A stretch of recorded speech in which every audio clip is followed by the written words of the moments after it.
been kind of a mixed bag, but we're going to make the best of it. Our lives haven't stopped just because the world feels a bit like a dumpster fire at the moment. I'm not sure how all of you guys are feeling after last night's wonderful debate. I want to introduce the project and introduce you to my team of people who are going to be helping me out and kind of what we're up to. The other thing we're hoping to establish is sort of a consortium of resources in the state of Missouri. We're obviously in St. Louis in particular, but we're hoping our training that we're going to be offering is going to extend out to the state of Missouri all over the place. So we're hoping to create kind of a place where families and parents can come and find the things they need, and also offer training statewide that impacts folks all over the place. God willing, Branson, Springfield, Columbia. We know there's queer kids everywhere. So we're hoping to stretch wide in the state and make the most of the funds we were generously given. So that's sort of the heart of the project. I came up with a wonderful, I think it's a wonderful logo. We have our bird family. And so what I'm going to do is introduce you to the project, our team, and then there'll be time for some sort of Q&A, some time for me to seek some, expertise from you all about what you think would be good for our project to also include in terms of giving back to the community in the end. Because we really want this to be something where the queer community is involved and parents and family members, and then we give back in a way that has an impact statewide. Sorry, I think that's me and people concerned about getting in. Yes. Okay. All right. The password that worked was the number one, not the LGBTQ one, just FYI. Interesting. I wonder if it changed somehow. Oh, yeah, I didn't have to enter a password. I just had to use the meeting number and I was able to get in. Wow. Yeah, same. I didn't enter a password. I wonder why that was. Maybe you have a Zoom account. Maybe they let you in or something like that. All right, so we have named the project Engaging Families for LGBTQ Youth.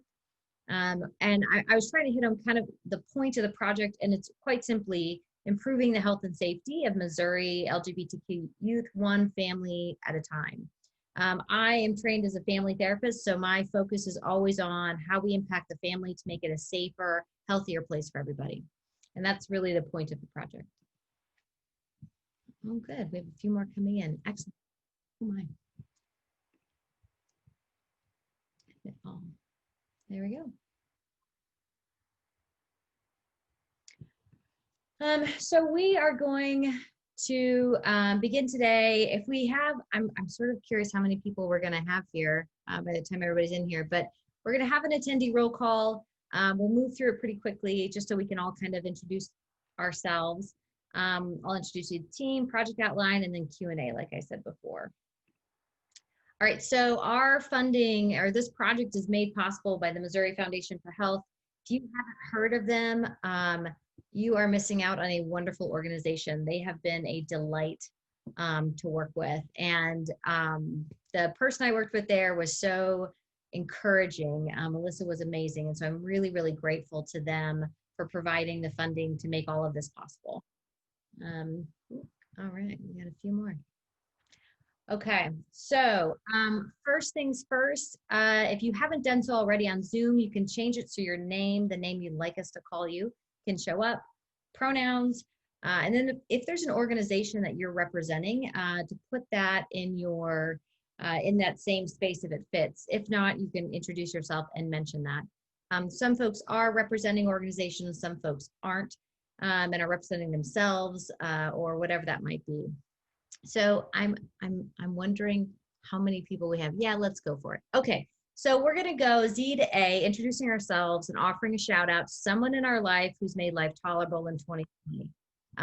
If you're like me, it's been a rough year.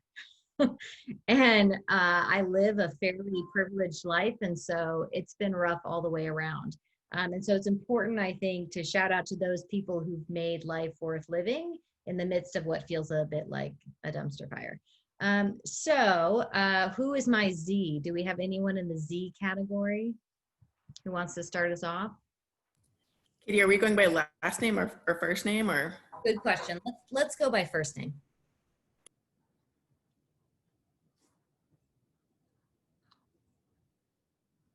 Does that make it, is it Wenjin first then? Or Whitney? Oh, I guess, whichever, go for it.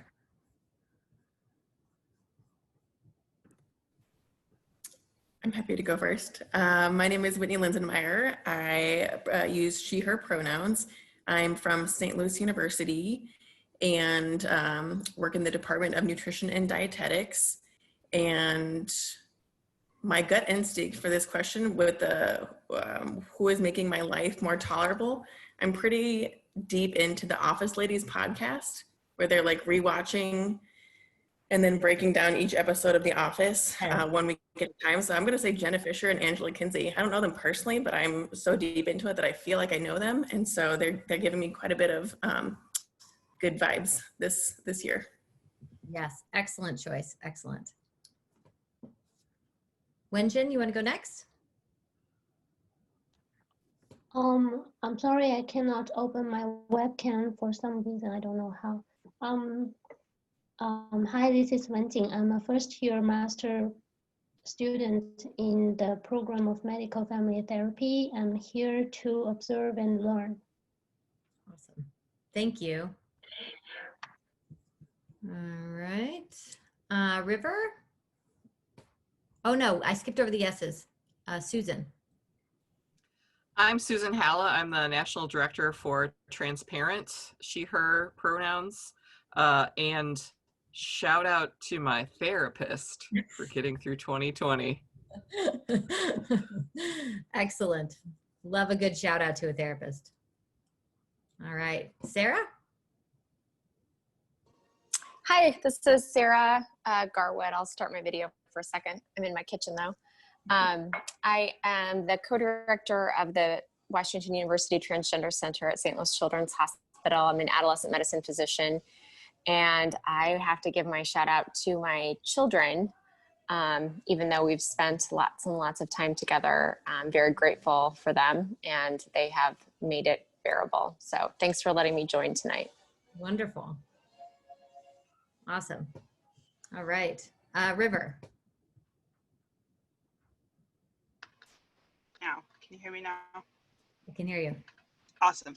My name is River. I am a third year at Central Methodist University. I am representing Safe Alternatives, which is a self-harm reduction program. And I also work at Harris-Stowe State University. I'm studying drama therapy and creative arts therapies. And the thing that has really gotten me through currently is rewatching Star Trek. This sounds really nerdy, but I just, you know how like you see things as a kid and then you rewatch them as an adult and you have a completely different perspective on it. Yes. I'm having that every night. So it's been really fun. That's awesome. And I'm excited to be here. Thanks. Thanks for coming. Okay. See, this is where going backwards in the alphabet was a bad idea for me. I think is it Monica next?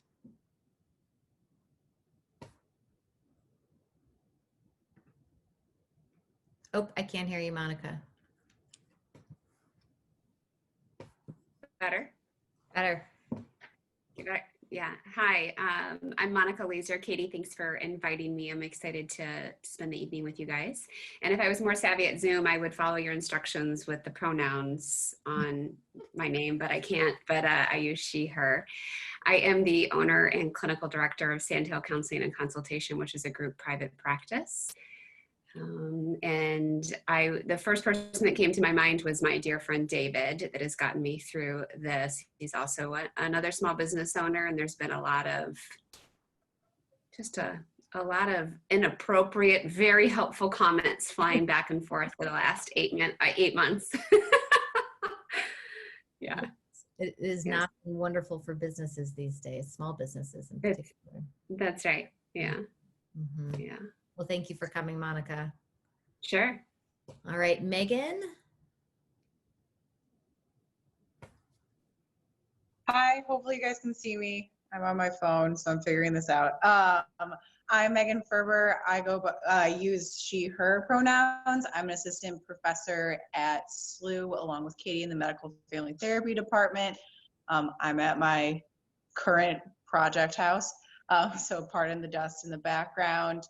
And I will have to shout out my husband, who we are now spending our first year living together when quarantine hit. So we've somehow survived. Hey, you guys will be fine. I mean, nothing could go wrong now. All right, next up, Christy. Hello, I'm Christy Machika. I use she, her pronouns, and I am representing Youth in Need. I'm the counseling director for St. Charles and Lincoln County.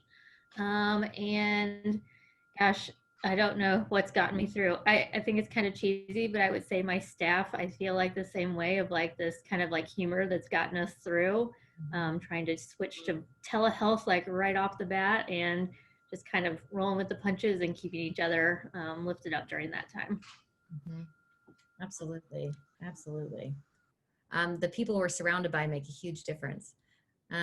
All right, so I think next technically it's me. Okay, so I'm Katie. You guys, some of you know me. I'm project director for this, associate professor in the medical family therapy program with Megan. Actually, somebody who's gotten me through is here. It's Annie Garner. So she's been a good friend. We exchange a lot of text messages about parenting and the struggle of parenting.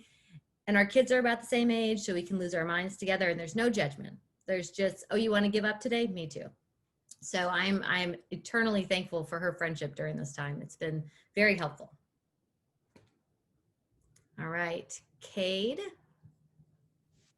Hi, my name is Kaden Snezerski. I use they, them pronouns. I am a third year final semester MSW student focusing on mental health. I have practicum at the St. Louis Children's Trans Center, and I'm doing some project assistance with Whitney. And something that has gotten me through is some friends and I have started a small business, and we are endeavoring to create 2D design media around comics and short features to break down stigmatization in mental health. Awesome. That sounds amazing. Wonderful. Jessica? Hi, yeah, my name is Jessica Winders and I use she, her pronouns. I am a therapist at Family Forward. So I work with children, adolescents, and adults. And the thing that's been getting me through the last 6 months or so is my girlfriends. I used to be a elementary school teacher, and so I have a bunch of old teacher friends, and we have a WhatsApp conversation going on that we started back like in March 15th and have continued that, and we plan Zoom calls or we've gotten together like outside and stuff like that. So anytime we plan anything, it's something to look forward to, or like, of course, like everybody was saying, like inappropriate comments or just commiserating together is always fun. So that they've been getting me through for sure. Awesome. Wonderful. And I missed Lex. Lex, do you want to go next? Oh, good. My real name starts with an A, so we're cool. Oh, good. Just ahead of the game. Hi, everybody. I'm Lex, she, her, doctor pronouns. I am a licensed marriage and family therapist and the CEO of the Institute for Sexuality and Intimacy here in St. Louis, and joining to support the project. And a shout out to all of my mom friends of toddlers who drink in the afternoon. It's Blues and Merlot sometimes during quarantine times, because our kids don't go to school at all. They're always ever. there. Always. And we're at that fun age of refusing naps. So cheers. Yeah. That's as good a reason as any, as I've heard, for afternoon drinking. So I understand that. Bryce. Hello, my name is Bryce Cameron Davis. I am a first-year doctoral student at SLU in clinical psychology, and today I'm here representing the Race and Intergroup Dynamics Lab. Awesome. Thanks for joining us. Oh, who's getting you through? Oh, yes. I would say my close friends are getting me through, checking in with them, especially like with the transition to St. Louis. They're all still back in Ohio, so but we've been still keeping in contact and keeping in touch. Awesome. Wonderful. Brittany? Hi, I'm Brittany Robinson. I use she, her pronouns, and I'm an assistant professor at Maryville University in the psych department. And then I'm also adjunct at in the medical family therapy program at SLU. I'm a single parent who works full time, and I have 2 kids. So the 2 people who are getting me through are this semester I decided to hire somebody.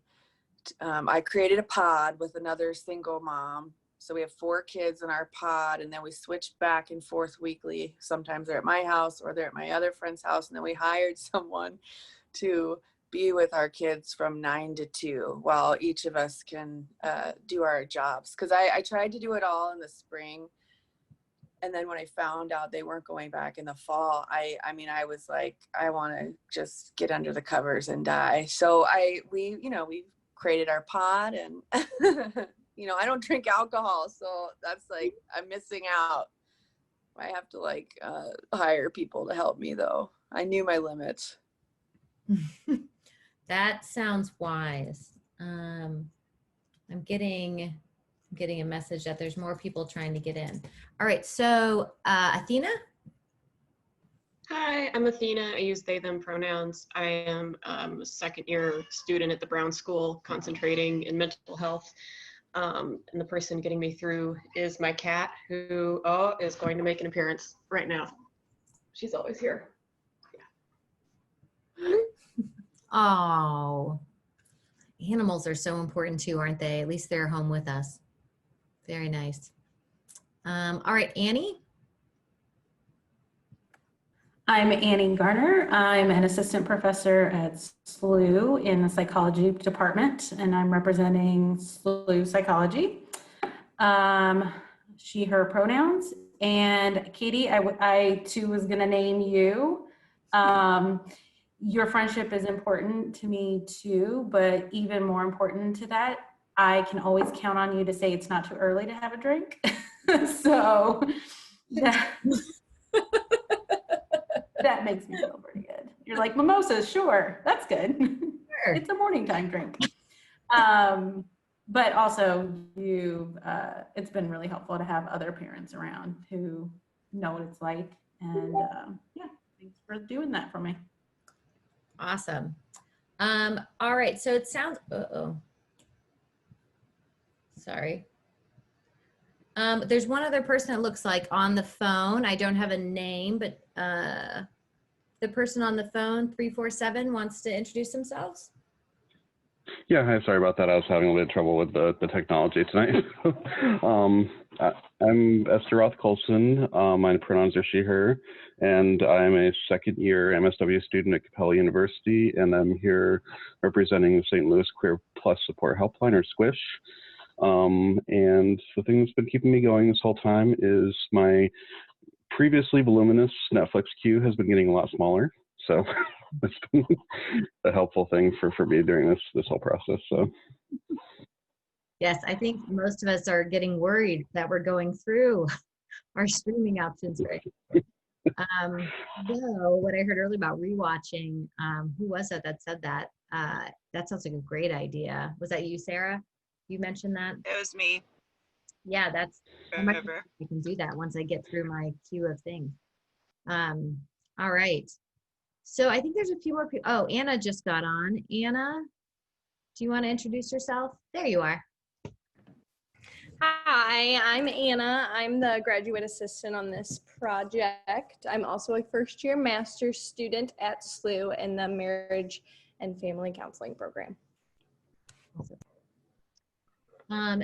All right, so we might have some more people joining. Anna, it's only Anna was getting some emails about folks still trying to log on, so we'll jump them in when we can. Okay, so this is good timing, Anna, because you're the first team member I was going to introduce. I'm so glad you're here. So, Anna's the graduate assistant on the project, which means she does all the organizing and helps me out with making sure I'm on task and covering things. She'll be a point of contact for folks throughout the project.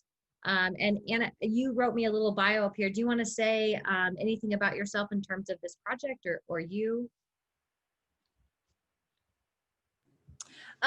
In terms of the project, I just find this is like a really important project to kind of make everything better for LGBTQ health. As we know, they struggle with a lot of this, and especially including their family members. So I think that's really important. And yeah, I think that's about it.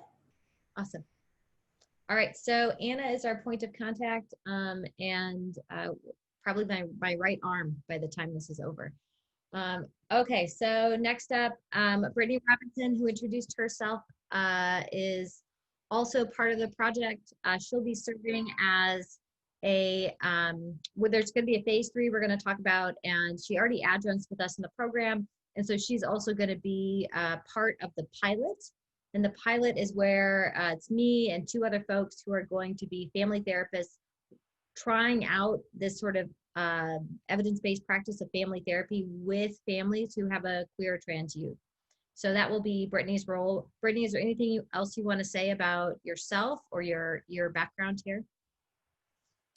I'm just happy to be here. I'm a licensed marriage and family therapist. This is my dad is gay, which I think is one of the reasons why I've been sort of socialized into thinking this is very important. And also from the systemic lens, I want to be helpful, obviously, but I'm excited about the attachment-based therapy model because that's what I believe in. I believe in attachment. I believe that hopefully we can do something to expand that, whatever it's looking like in families. And I'm excited to do the training. I'm excited to work with others.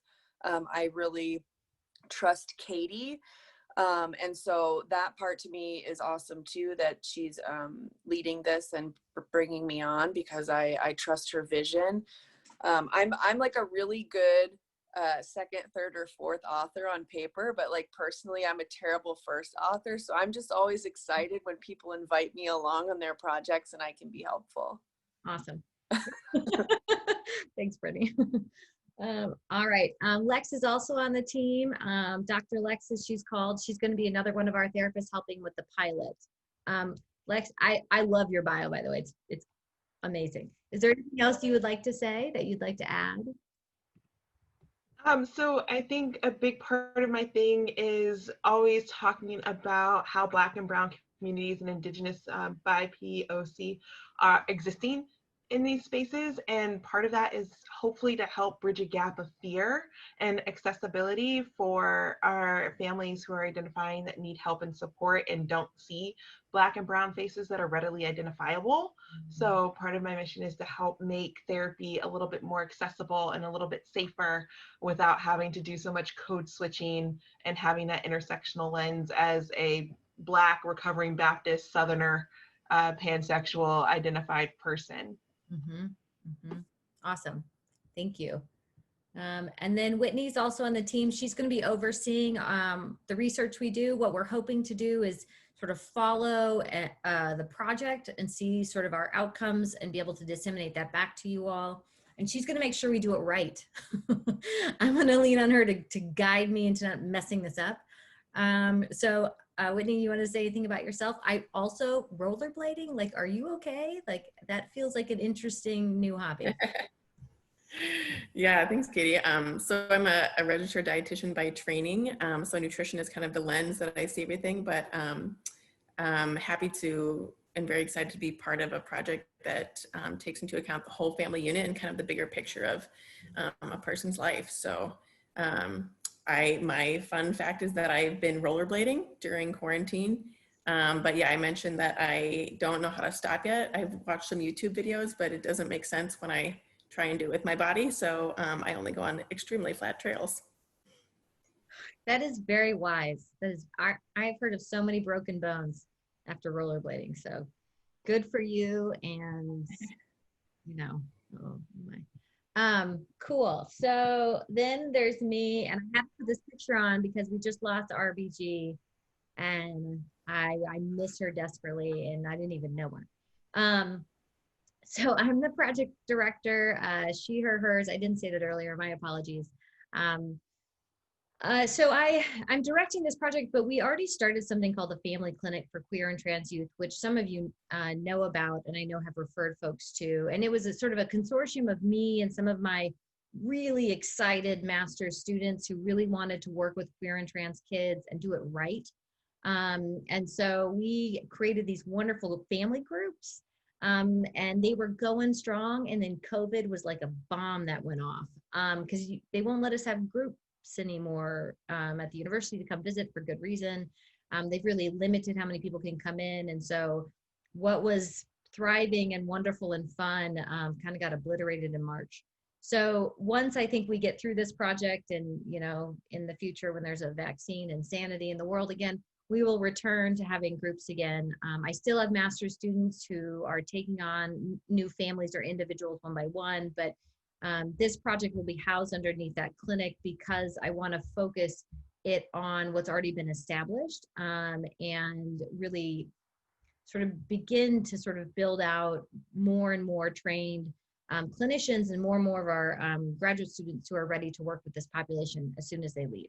So that's kind of the hope. I have two very wild children. Also, did you guys know kombucha is really good for you? Like, this was news to me recently. COVID, my sister-in-law grows it on her top of her fridge. It was the most disgusting thing I'd ever seen. But when you buy it in a pretty jar at Whole Foods, not so bad. Also, it's really good for you. And so COVID, I've been trying to get healthier, and that was one of my additions. Anyway, weird fun fact about me currently. Okay, so let me talk about this project. So I've talked through the team and kind of where they're going to end up, but we're at phase one. This webinar is phase one. This is me engaging folks who already work with queer and trans people and are already doing the work, and and to get your feedback kind of about what we have planned, if you have suggestions or ideas as we move forward. The other thing, as I said at the beginning, is the creation of this list of Missouri organizations and resources that support queer youth and their families, and folks who want to be part of that list and on our website for the Family Clinic. So that's phase one. It's really kind of simple. It's mostly us making sure people know what's going on, so you all can send people to phase two. So phase two is, well, two different trainings. One is a one-day training. We can fit as many as 300 people. And we're going to be really like open about who those 300 people are. They can be physicians, they can be mental health professionals, they can be masters in social work or family therapy students who can come for one day. It'll be a webinar. It'll be in December. I just talked with the attachment-based family therapy people about that. It'll be in December. It'll be like 2 half days. So they say one day, but that was one day in person. So for a Zoom, you know, because of how fatiguing this is for all of us, they have found a half day is about what people can sustain, as you might imagine. So it'll be a one-day training. It will be free. It'll be sort of first come, first serve basis, and we'll have a registration opening for it in probably mid to late October. So folks can start onboarding to that. It's paid for by the grant funding. It typically is pretty costly. And so we are lucky enough to be able to do that. Now, as part of that one day, there's one trainer with attachment-based family therapy who's begun to pilot this with queer and trans folks. And she did a small cohort of trans kids and their families in particular about a year ago. So Jody Rooston's going to join us to kind of talk about what was sort of distinct about those experiences and how they were different than, say, your average kid. So like attachment-based family therapy is for depressed and suicidal teens. But we know depression and suicide is different when you're talking about a queer or trans kid, right? It's often has to do with the family and other additional things that are happening. And the other thing we know is some parents really struggle to come around. And we've certainly seen that in the family clinic in terms of becoming more accepting and more understanding of what's happening. So we're very thankful for Jody and her wisdom that she will bring to us in terms of understanding that as a particular thing. Now, the 3-day training is the first level of training for attachment-based family therapy. For folks who go through this, they will have met that first level. There's a level 2, obviously, with certifications, if you guys are familiar with how these trainings go. But we can only do 30 because it's intensive and it's meant to be practice-oriented. So this will end up being only 30 mental health professionals, probably licensed folks. And then I have a part of the project, one of the goals is that some of those 30 are out in rural areas of Missouri. So there'll be a portion for folks in St. Louis and suburban areas and that kind of thing. And then there'll be a portion that will be saved for rural mental health professionals. And this is some of what I need help identifying is like, who are some of those folks who are probably already allies and advocates and would be open to or ready to do a family therapy training. So that's phase 1 and 2. I'm going to pause. Questions, concerns, thoughts, jokes? I'm open. Hi, it's Jamie. Hey, Jamie. Do you have a plan so far on how we're going to find some of our rural providers? Yes. Do you have some ideas? Yes. So I have some contacts in Columbia at Mizzou who are already do this work in family medicine.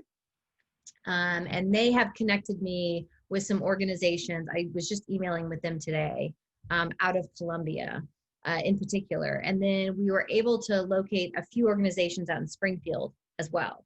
And so Anna and I are working on making contact with them in terms of identifying those folks.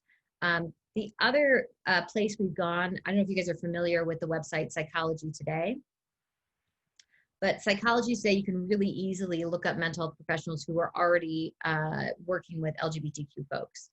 So we're building a database of folks that we're going to make contact with in terms of seeking those folks out.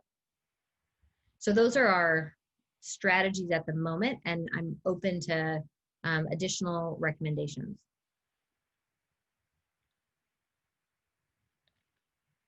Katie, I had a question as far as what might be covered in the trainings, or if I would be a good candidate or if others would be. How much knowledge of attachment-based family therapy do you need to know to attend this? Like, is it kind of a beginner thing and we're going to tell you a little bit about it in general and then also how it can be applied to LGBTQ? Or is it, do you need to know about this first and then we're going to tell you how to apply it to you need to know population? Yeah, you don't need to know anything about attachment-based family therapy.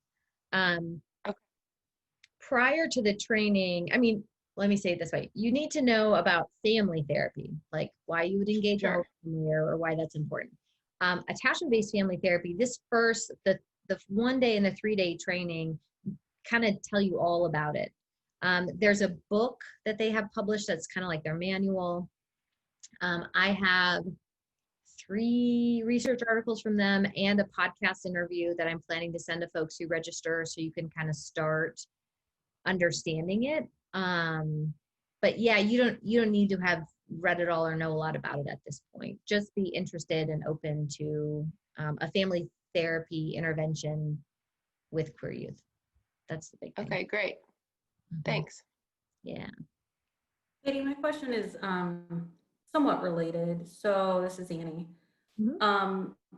So I'm not, certain therapies sometimes require that you are certified to advertise, to say, I do this therapy. Yeah. Is this one of those? And is that what this 3-day training is or not? Yeah, so it's kind of like, yes, so you can advertise, once you've done level 1, you can advertise training at level 1 with attachment-based family therapy. To get to the certified point requires the level 2 training, plus I think some like videotape and certification, like that sort of extended process over there where there's sort of like a, not an internship, but you're kind of going through to, and they're making sure that you've actually acquired the skills of the model. So this you could say level 1 training with attachment-based family therapy. And it's really like one of the things they talk about is, you know, get the level 1 training and go try it out. And then, you know, if you decide you really like it, come back in 6 months and do level 2. That it's something to sort of practice and see if it fits for you. And then one more follow-up, if that's okay. Mm-hmm. Is there anything, is there any support after that for like making sure that you're implementing it correctly, that you're, you know, doing a good job at this new approach for you? So in terms of the grant funding, no, like there's no other like follow-up from our end. You can choose to do that yourself, or organizations could choose to support folks to do that. Like if you're in a group practice or you work for an agency or a nonprofit and they want to send some folks through this, they could pay for the additional stuff. But we don't have the funds to cover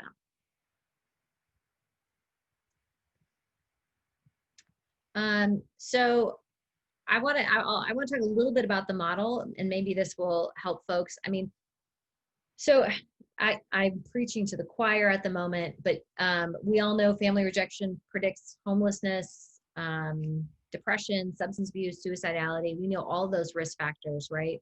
And so for me, then family therapy needs to be accessible.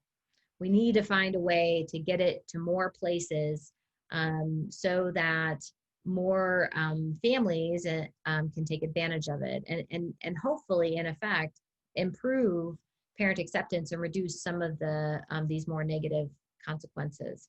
So that's my hope. I mean, that's been my running hope for as long as I've been trying to do this, that if we can intervene with the family, we can make a big difference for these kids. Kids are highly dependent on parents for many years, most of us into our 20s, right, financially, given just how difficult it is sometimes to launch. So the more that we can increase acceptance, particularly with parents who hold those purse strings and make all the decisions, the safer these kids can be. So that's the idea.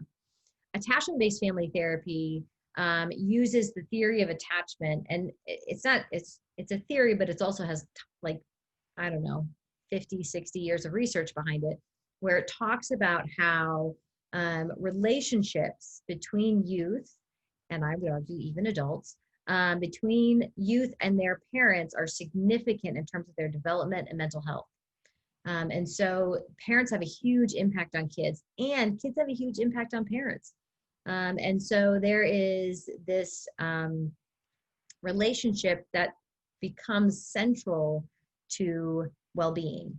So attachment-based family therapy talks about sort of they talk about many things, but there's 2 things I wanted to highlight today. One is how much safety is felt in the home or in the relationship. So if you think about a queer or trans kid, it's how much can I be me? How much can I feel like you understand me and are okay with me? And so that sense of safety and security in the relationship in the home is paramount. The other part is emotional closeness or warmth between the parent and child. I don't know about you guys, but when I was an adolescent, warmth was not something I felt between me and my parents periodically, right? And so it's really natural for there to be conflict between adolescents and parents, but that conflict can become particularly severe when we're talking about, you know, my identity, who I am, and then you reject that and you don't want to hear about that. Or I do a lot of research on religious families where kids come out. And so now we have, I mean, God's in the mix, and I don't know how you argue with God. And so there's this real then struggle that sort of happens between parents and children. And attachment-based family therapy says, well, then that's where we need to intervene between them in that relationship and see if we can recreate safety and that emotional closeness. And those are the goals. And a big piece of it, actually, and Jody will talk about this, a big piece of her experience is working with parents is you have to have the parent become empathic again towards the child. The separation becomes such that the parent almost can't empathize anymore with a kid, is just sort of judgmental and angry and frustrated and exhausted, probably.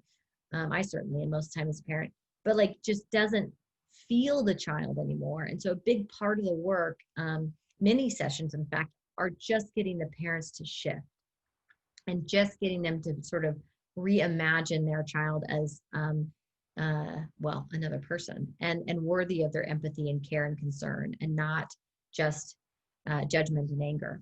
So there's a big intervention that they call task 2, and it's essentially shifting that parent towards a more empathic stance.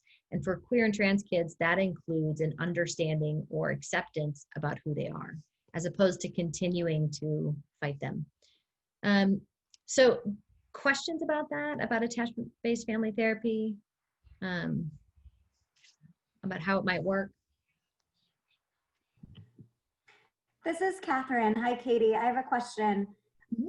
I'm curious if there is a particular age range in terms of eligibility for attachment-based family therapy. Yeah, that's a good question. So I think classically the age range is somewhere between 11, 12 and like 21.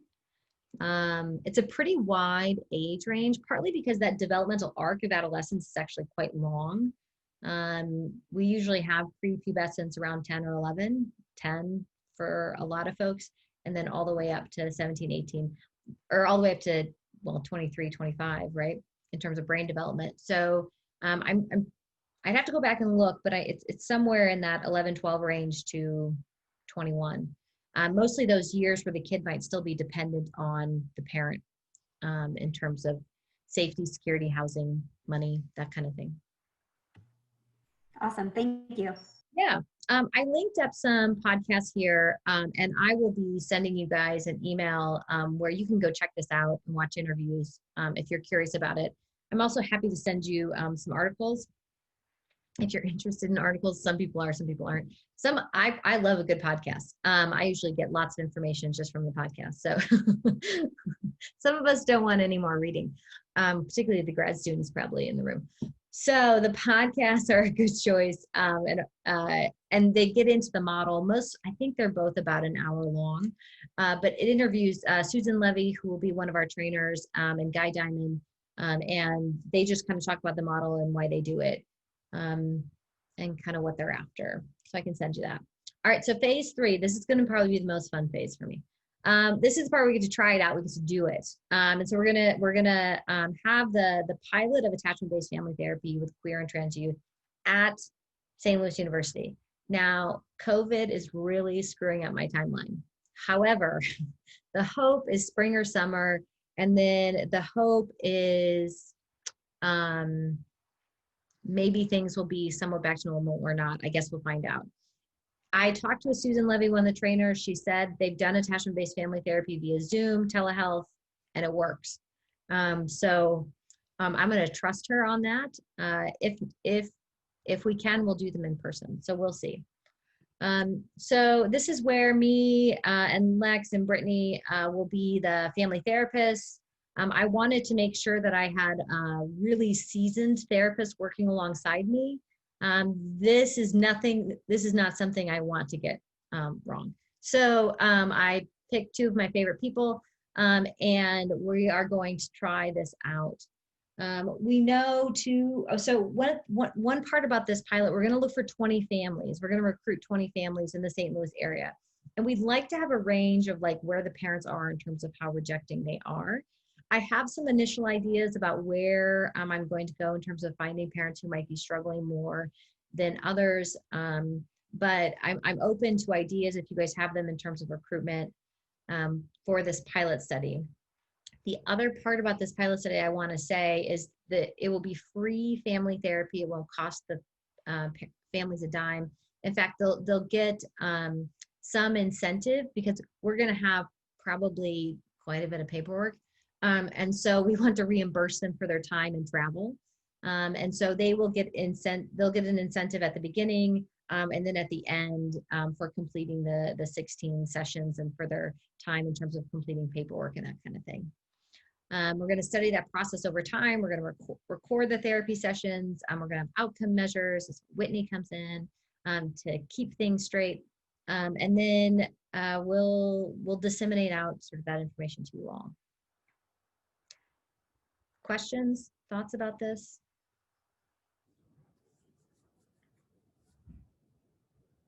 Katie, my only question is, when are you starting? I guess you're waiting to see how COVID plays out a little bit more, but when are you thinking of starting like recruitment for those families, those Yeah. 20 families? Yep. So once the calendar year turns over, we'll do the training in December, and I'm thinking recruitment will start January, February. We'll get some materials together, get through the holiday and that January break, and then start getting out materials. I'm hoping that the pilot will be underway. I mean, we'll get sort of our first families coming in maybe end of February, beginning of March. That's Okay, thank you. The foundation's being very flexible with me because they know there's COVID, and they said, just, let us know. Because the other thing I wonder about is engaging families in the midst of COVID, and they're struggling to do school and just, do their own lives. And so I'll be curious kind of how it goes given some of those things that are happening that I don't have a lot of control over. So we'll see how it goes. All right.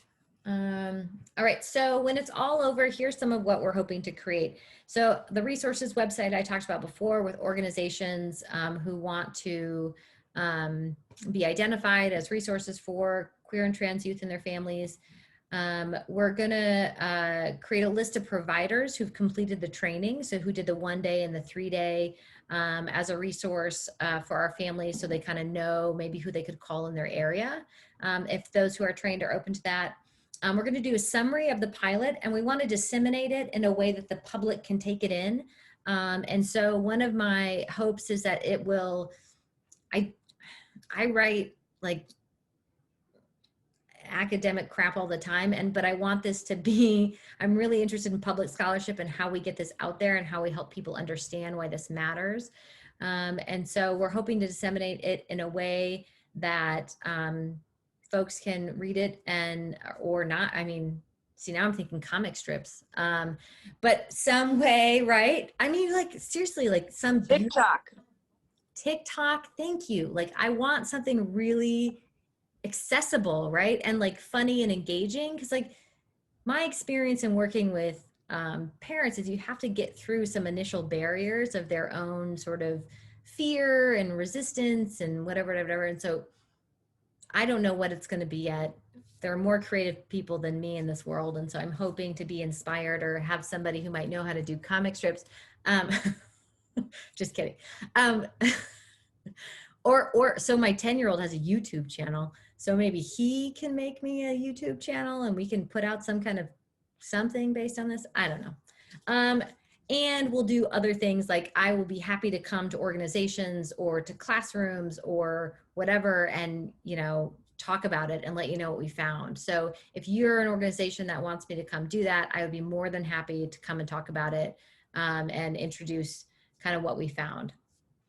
The other thing that's going to happen is ABFT training, or attachment-based family therapy training, has a graduate level coursework that gets graduates through level 1 before they graduate. So as part of this, we're going to be integrating that into our program so that every family therapist who graduates from a program is ready and set up to go. We already have a human sexuality class, and we already have a class on multicultural sorts of things. And so we will be integrating those into the program. So when they leave, they're ready to be both queer and trans affirming, as well as ready to do this kind of work. So that's another one of our hopes as a program. One of my questions to you all is there something else we could do in terms of giving back, disseminating, sort of getting this out there into the ether that you'd all recommend we look into?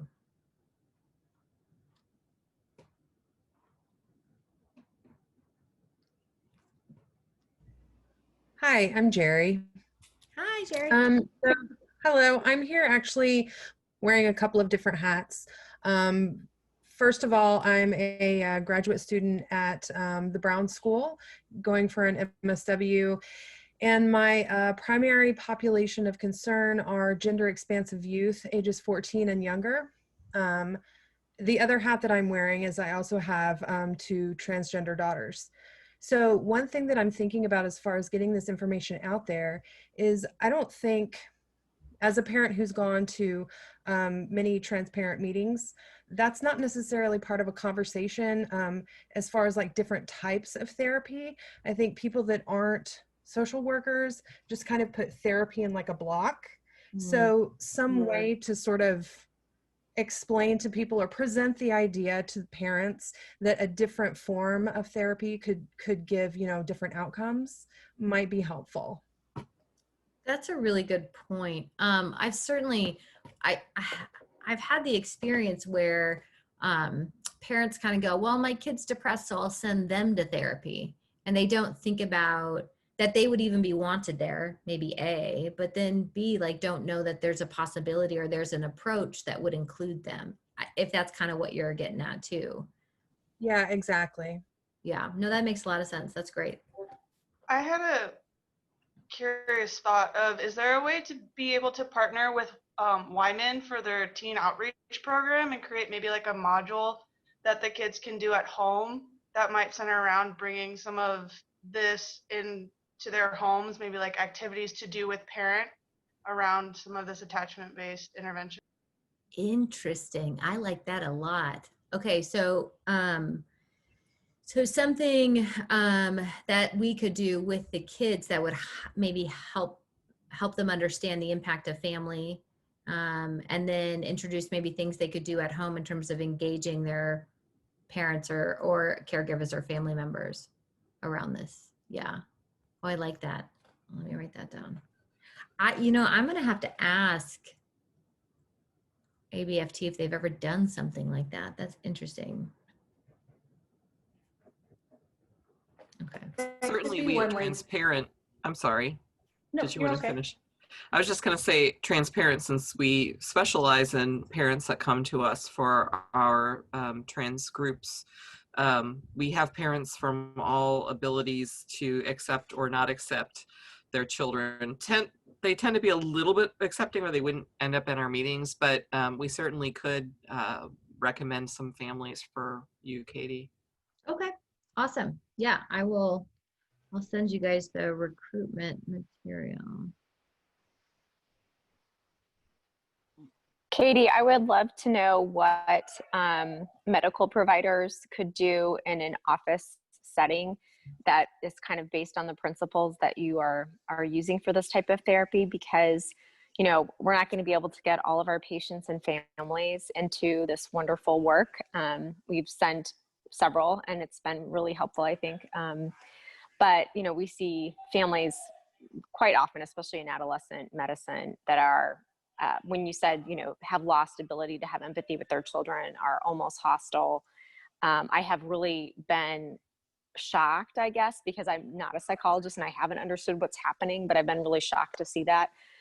So I would love an opportunity for, the medical practitioners to learn even like some basics in some way that we could try to extend some of those lessons in our clinical encounters as well. So I wonder about that one day where we can have 300 people if we just, Right. some of those seats have to be medical providers, because you would get like enough background to be dangerous in terms of like what you should be looking for in the relationships, kind of just an overview of what happens and some explanation for it.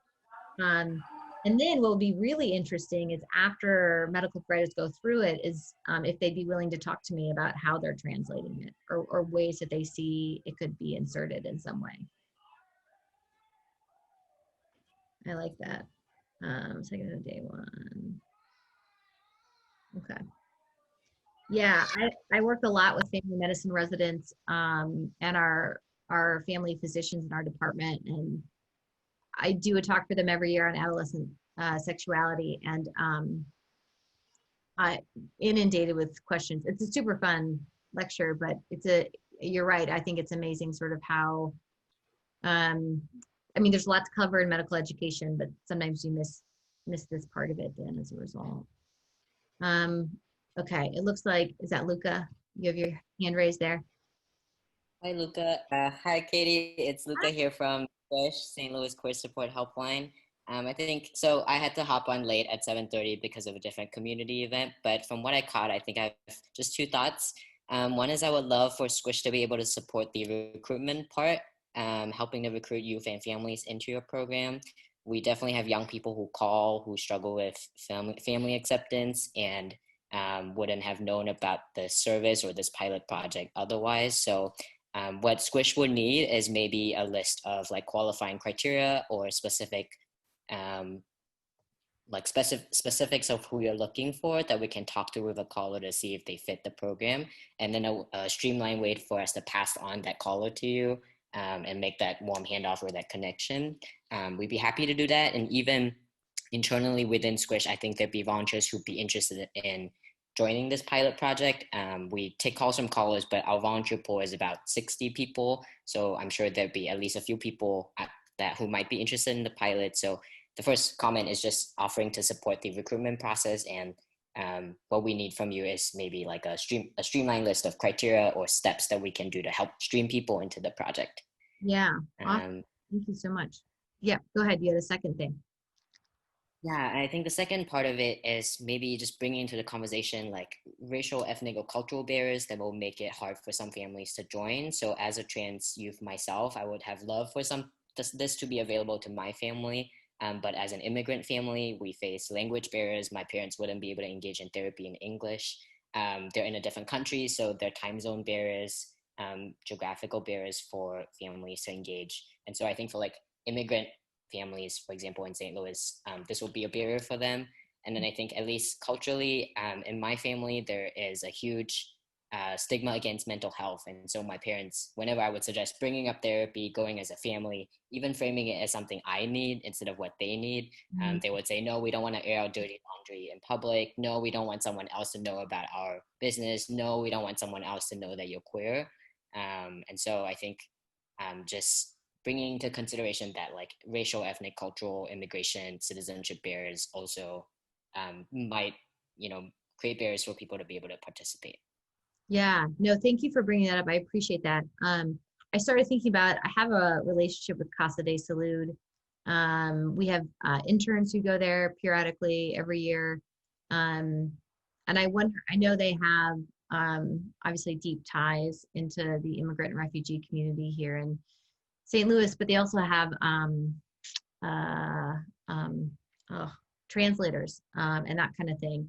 And so I wonder about partnering with them. Like maybe one of the three of us would partner with them to be available and to work through their system in terms of opening up some of that. That's a really good point, is how to do that. I'll email Ben, see if he's open to it. I know, yeah. Yeah. Kate said in the chat, International Institute as well, and that was another partner. Yes. Yes. International Institute. Perfect. I will reach out to them. Awesome. Anyone Thanks else? for being receptive. What's up? Thanks for being receptive. Absolutely. I had a thought. So thinking back to like first years in grad school, watching videos of like Corey or the Gloria videos and having something that parents can watch and say like, oh, that's what this is, might help like demystify what they're walking into. So I was thinking like someone was saying people think of therapy as like all one thing, and kind of helping just like small vignette of like, this is what this therapy is, this is what this therapy is, this is what we're doing, and this is how it can help you. Might be able to, people are able to see that and digest it in a different way than like people talking to them about things that they've never actually experienced. If that makes sense. Yeah, so finding a way to sort of normalize engaging in family therapy or having it look less scary or daunting in some way. Yeah, but like having some sort of like short video on social media that like, helps kind of explain and show what that looks like. No, that's a really good point. That's part of that you know, kind of how to get this out there in a digestible way, and in a way that's not threatening or seems accessible. Yeah. Yeah. I think maybe some parents think like they're gonna walk in and just get like targeted. Like, you're the reason your kid is messed up, and like I don't think that's what this is. Yes. So That's how when I send family, that's how most parents walk in. They go, "It's me, isn't it? You're gonna tell it's me? It's me." And yeah, no. the truth is, like, this is like, yeah, and it's like parents are delivering the messages that they've received, right? They're delivering, they've been socialized with homophobia and transphobia. Like, they're just bringing it into the family unit. And so, yes, and you don't have to adhere to these old narratives and ideas either. It's actually not going to serve you in the long run either. So yes, that's a great idea. Okay. Katie, I was thinking about your goal of reaching rural folks, and you're partnering with someone in Colombia, and I was thinking about also another population I work with, which is youth with autism, autism spectrum disorders, and so that population has higher rates of queer and trans youth, and so I was thinking that maybe like the Thompson Center in Colombia, they serve lots of people, lots of, you know, teens with autism, and they might be a good, you know, especially for like those trainings, they might be a good partner. They train interns, a lot of interns in a lot of disciplines, so clinical psych, but other disciplines as well. So they might be some good folks. And so I know the former director, he's left, but I can get you, I can figure out who's directing now and put you in contact. Yeah, that would be awesome, to kind of know who to contact. I've noticed with some organizations where I don't have a person, it's harder to sort of get through that info at. You're like, where did I don't know where that goes. Yeah, no, thank you. That would be great. That's, yeah, we actually have in our family clinic, we had several kids diagnosed with autism. There's a book written on that, by the way, autism. Never mind. Anyway, anyone else? Any other comments, questions, thoughts? I had a quick question. Yeah. Sorry, I had a quick question. So I know that with the kind of the changing situation that we've had in terms of access to therapeutic programs like this, is the there's been obviously a very rapid shift towards doing telehealth. Is that something that's kind of baked into the training program here? Because I know that especially when you start talking about families attending these sorts of things, you know, it's not just one member of the family, but the whole family, and that kind of increases some of the risks to those families of, you know, exposure to coronavirus and that sort of thing. So I was just wondering how that was built into that. Yeah, so we have the capacity for telehealth at SLU and through our counseling clinic already. We've talked with Susan Levy, the attachment-based family therapy trainer. They're already using it on telehealth in that same capacity. There's a few differences, like if you do family therapy or you have a couple, so more than one person who's coming to therapy, they both have to be on behind the same camera. So they can't have different cameras. As you guys have experienced with technology, multiple people in the room, although you guys have been lovely tonight, by the way, sometimes there's a lot of like talking over that happens, or people start talking and like that. And so partly technologically, but also because of the intervention, what I'm looking for all the time is tiny shifts in people to each other. And if you're not in the same room, that's harder for me to see, because it's a lot about body language and emotion that ends up on people's faces. But when you're in the same room, I don't know if this is scientifically proven, so feel free for those who are researchers in the room to check me on this, but emotion is something that seems to fly through the air. And so I feel tension and I feel a particular way because you are near me. And most of us have physiological reactions emotionally to other people, right? Sort of the way I did last night watching the debate. Anyway, so So it can happen that way too, but when you're in person and it's family, having them next to each other in the same physical space cuts down on that technological, I call it like fog that ends up between people. But also allows me to see in real time sort of reactions to one another. So that's some of what we have done on our end. And I think if we're still on telehealth come the spring, and I think we will be, that's what we'll end up doing. We are seeing people in person in our clinic, but they have to wear a mask. And we would have to wear masks as therapists. And as therapists know, if you cut off half my face, you're missing a lot of my expression and a lot of what's happening for me. And so I would opt for the telehealth version for the therapeutic reason, but also for the reason you brought up there, which was about safety for these families. It also cuts down on transportation, which for a lot of families is a big thing. Does that answer your question? Oh yeah, definitely. Awesome. That was definitely what I was looking for. So thank you. Any other questions, concerns? Yeah. Katie, this is Monica. Yeah. So I guess I'm just finding myself wanting to I want to understand what your expectations are of clinicians in the community. I understand that the opportunity with this particular project is that they could get trained to do obviously this attachment family therapy with the sensitivity of the the queer community and their families, and learning to do this work, of course, expertly.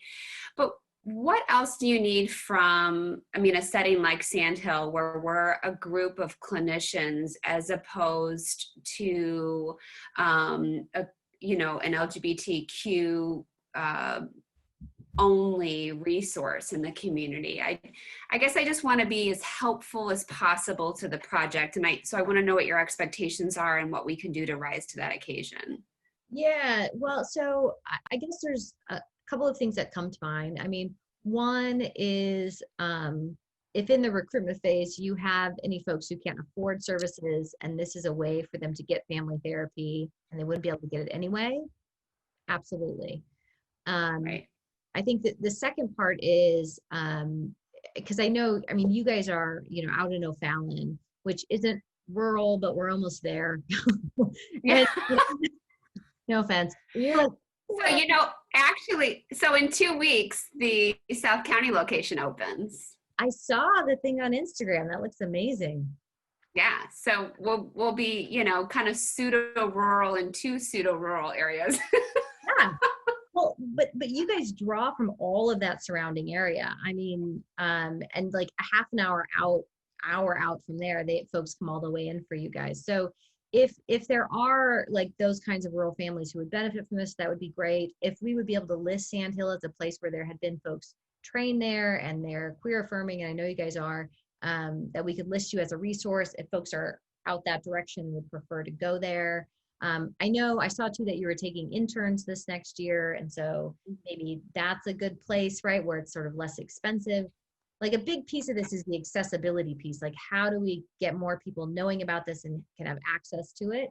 I guess that's one of my primary goals. And so if there's a way that your practice could have a place for that, or a way of making that feasible, I know it's not feasible for everybody, but that would be great. No, that's great. That answers my question. So two things. One, that obviously we would refer families to the clinic, and then also make sure that some members of our team are trained through your project to be able to serve families in our practice if that's the right fit for them. Mm-hmm. So knowing that you have the 300 providers, and is it something that you would have one clinician from our practice that the project would be able to fund with the grant, and then our organization would pay for additional clinicians to get the training? Did I understand that right earlier? So the 1 day for the 300 people is free. The 2 day for 30 people is free too. We just can't train all 300 for the next day 2 training. So if you have somebody and they are only coming for the day 1, there'll be additional training they'll need to attend and will cost Got it. that. Okay. If they're not But part say we could send upwards of 3 clinicians to the 1-day training. Right. Yeah. Something like that. Okay. Yeah. Okay. Got it. Thank you. Yeah. Hey, Katie. Definitely at Youth in Need, we definitely have been expanding into Lincoln County, and I have one staff in particular that's working out in Ellsbury, Troy, Winfield area that would absolutely love to attend this type of training. So that's one thing. And obviously when we have our residential programs that are taking in queer and transgender youth, so absolutely any recruitment that you needed, you can definitely put us down as a point of contact for that. I'd love to do that for sure. Okay. Awesome. Thank you. Yeah. So when we, when training, the training registration opens, this is where Anna comes in. She's going to help me figure this out, but we're going to segment it off for folks and then make sure that we're sort of hitting our numbers on rural folks. And so I'll be reaching out to you all first to let you know it's open and make sure that we're hitting some of those targets. And then for the longer training, we'll be taking, we'll make a list, sort of a wait list for it, and then go through based on hitting our targets with rural versus urban areas around the state. So that's awesome. If you've already found somebody, send them my way. That's great. Send them your way.